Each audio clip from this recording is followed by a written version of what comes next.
Salut, eu sunt Andrei și astăzi, în videoclipul acesta, o să facem un slime.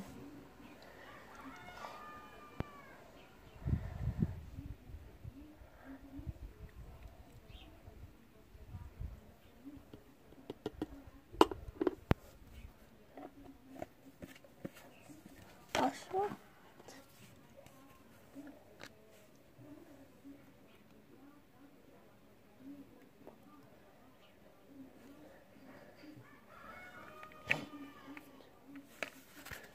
Și așa amestecăm.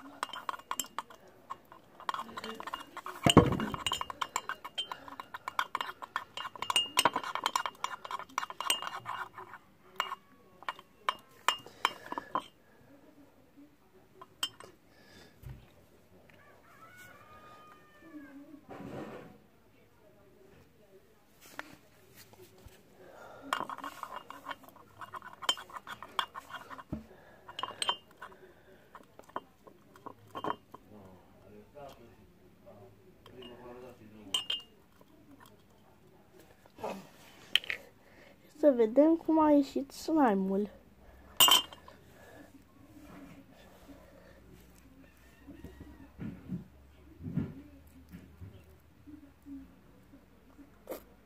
A ieșit bine.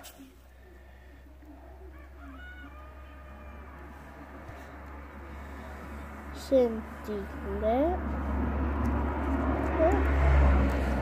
Deci, am făcut un slime. Dacă mai vreți să fac episoade de genul ăsta, să lăsați în comentarii. Eu am fost Andrei, pa, pa!